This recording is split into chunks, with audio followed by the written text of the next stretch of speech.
किसानों की आय दोगुनी हो जाएगी। ये किसान भाई भी हैं, किसान भाइयों के बेटे भी हैं। बताओ कितनी की आय दोगुनी हो गई। और जब आप खाद लेने गए होगे तो बताओ खाद आपको मिल गई कि नहीं मिल गई? और डीएपी लेने गए तो क्या मिल गई आपको डीएपी? और जब बोरी देखी होगी तो बताओ 5 किलो की चोरी हो गई कि नहीं हो गई? और ये बाबा मुख्यमंत्री कह रहे हैं हम गर्मी निकाल देंगे।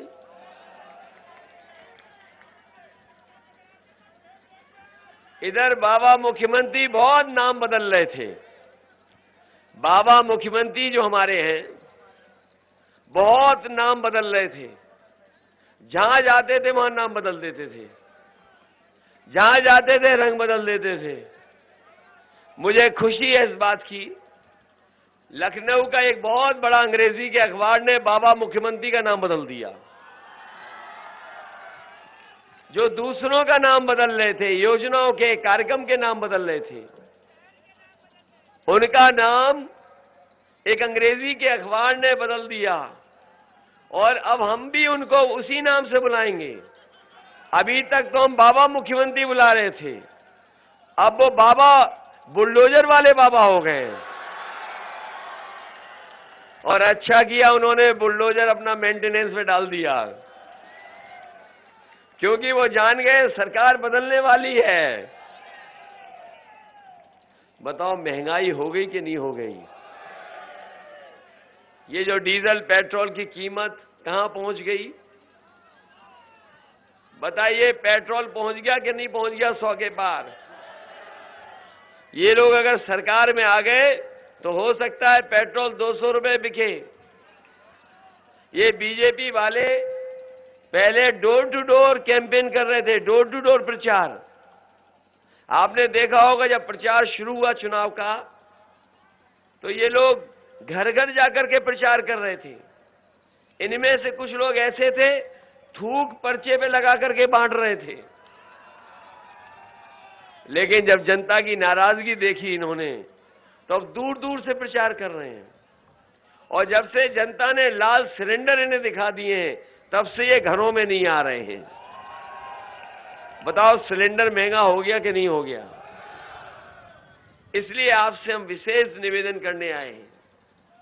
ये चुनाव कोई छोटा मोटा चुनाव नहीं है, ये देश का सबसे बड़ा चुनाव होने जा रहा है। और ये चुनाव ऐसा है जो न केवल उत्तर प्रदेश का भाग्य बदलेगा बल्कि हमारे किसानों का, नौजवानों का भी भाग्य बदलेगा।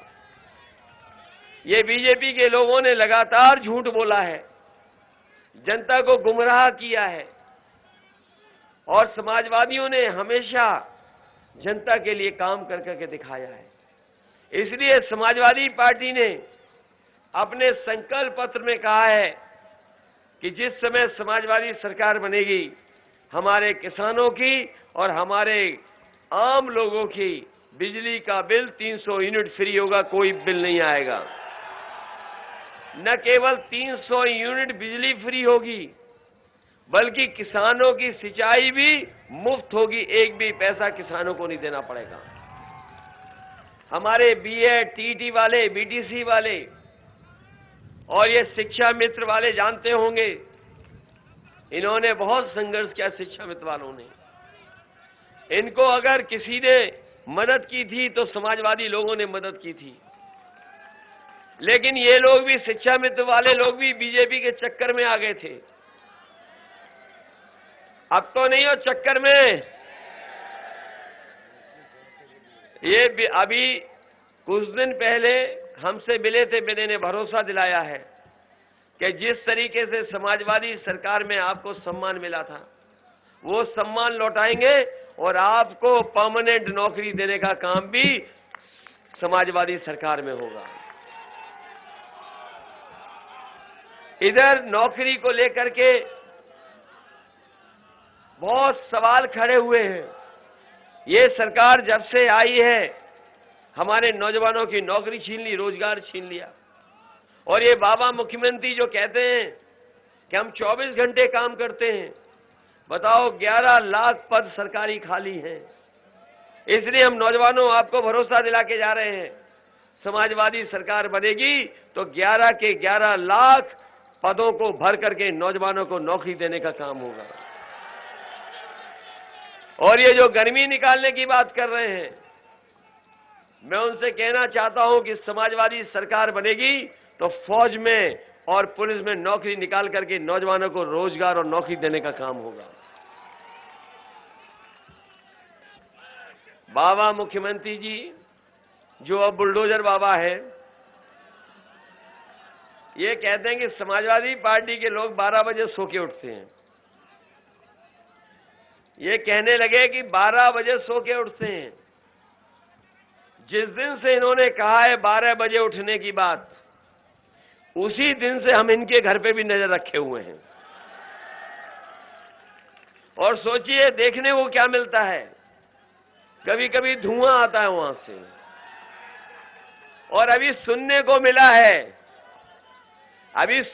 मिला है कि वो धुएं के धब्बे हटा रहे हैं,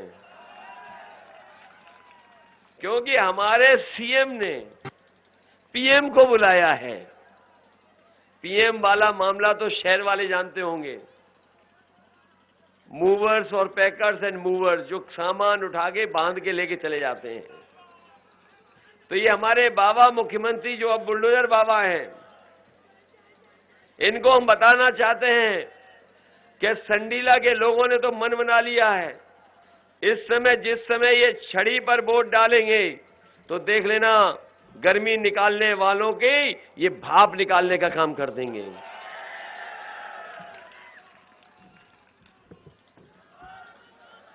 ये बाबा मुख्यमंत्री जो अब बुलडोजर बाबा हैं, लखनऊ में बड़े बड़े इन्होंने कार्यक्रम किए। एक स्टेडियम में बुला करके लाखों कहा कि लैपटॉप दे दिए हमने, इन्होंने कहा कि हमने टैबलेट दे दी लाखों, और ये भी कहा कि हमने तमाम नौजवानों को 1 करोड़ नौजवानों को स्मार्टफोन दे दिया। ये नौजवानों तुम्हारे हाथ में स्मार्टफोन दिखाई दे रहा है, कहीं बुलडोजर बाबा ने तो नहीं दिया आपको? संडीला में नहीं पहुंचा भी तो बताइए बाबा मुख्यमंत्री आपको नहीं देंगे, क्योंकि वो खुद चलाना नहीं जानते, इसलिए आपको नहीं देंगे। और अभी आपने देखा होगा कि एक तस्वीर उन्होंने अपनी डाली थी जिसमें खुद वो पूरब देख रहे हैं, जनता पश्चिम देख रही है। तब हमें पता लगा कि स्मार्टफोन भी नहीं चला पा रहे हैं, ये स्मार्टफोन नहीं चला पाते हैं।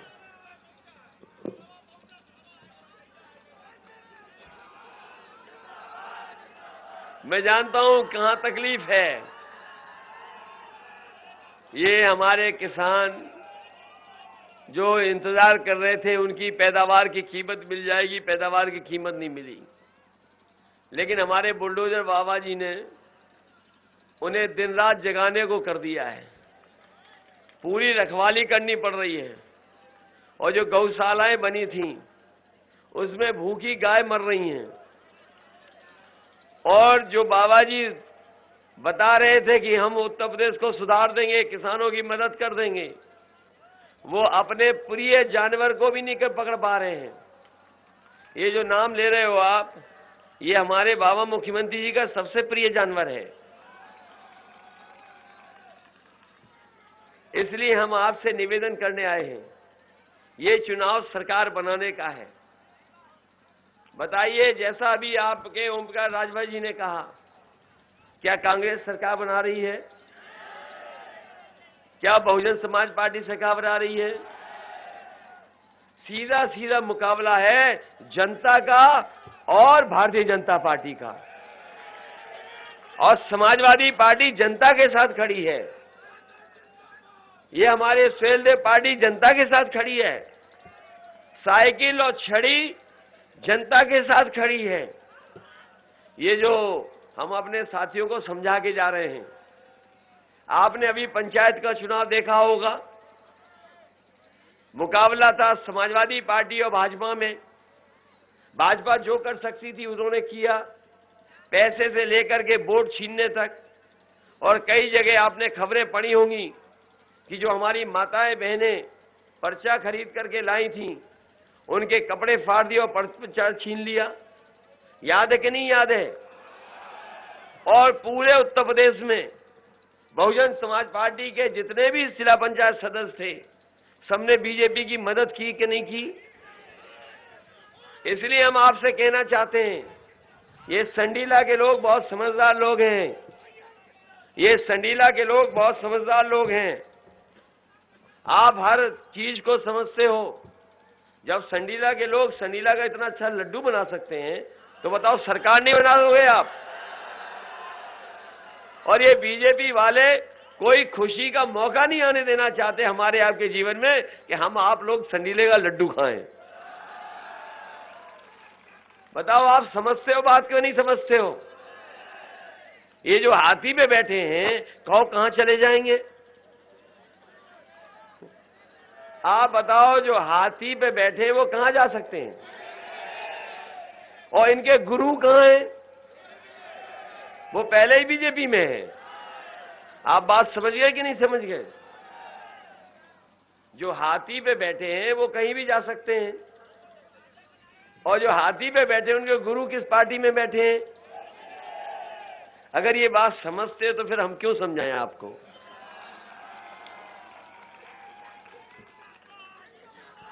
पूरे उत्तर प्रदेश में आप पता कर लो। बताओ, पूरे उत्तर प्रदेश में आप पता कर लीजिए किसके साथ खड़े हैं सब लोग। पूरा पहला चरण, दूसरा चरण और तीसरा चरण आप देख लो कहां खड़े हैं सब लोग। सब लोग गठबंधन की सरकार बना रहे हैं। मैं हरदोई आके चला गया, हरदोई में वोट मांग लिए थे मैंने, लेकिन मैं संडीला आपके लिए वोट मांगने आया हूं, आपसे मदद मांगने आया हूं। जब सब लोग हमारी मदद कर रहे हैं, तो बताओ संडीला के जनता हमारी मदद करेगी कि नहीं करेगी? मैं आपसे निवेदन करना चाहता हूं, ये बीएसपी का कोई भरोसा नहीं है किसके साथ चली जाए। हम लोग बहुमत की सरकार बना रहे हैं और पहले दूसरे चरण में ही शतक लगा दिया है, और तीसरे चौथे में दूसरा शतक लग जाएगा, और बाकी जितने चरण बचेंगे उसमें समाजवादी पार्टी और गठबंधन ऐतिहासिक जीत जीतने जा रही है। और आप पता कर लेना, अभी जो तीसरा चरण वोट पड़ा है, बीजेपी के कई बूथों पर, कहने को तो भारतीय जनता पार्टी कहती है कि हम दुनिया की सबसे बड़ी पार्टी हैं। मिस्ड कॉल कर करके इन्होंने कहा कि हम दुनिया की सबसे बड़ी पार्टी हैं, लेकिन आप पता कर लेना तीसरे चरण में कई बूथ ऐसे थे जहां पर एक भी बूथ पे मक्खी मारने वाला भी नहीं मिला भारतीय जनता पार्टी को। इसलिए बताओ, मदद करोगे कि नहीं करोगे? ये दूसरों दलों के चक्कर में तो नहीं कोई आ रहा है। हम आपसे विशेष निवेदन करना चाहते हैं। मैंने शुरू में ही कहा कि जनता ने जिनकी खड़ी कर दी खटिया, उनके बयान है घटिया। बताओ, घटिया बयान दे रहे हैं कि नहीं दे रहे हैं? आपने पढ़ लिया हो अखबार में, जो तस्वीर दिखाते फिर रहे हैं हमारी, वो लोग हैं कि जो चुनाव हार चुके हैं और भारी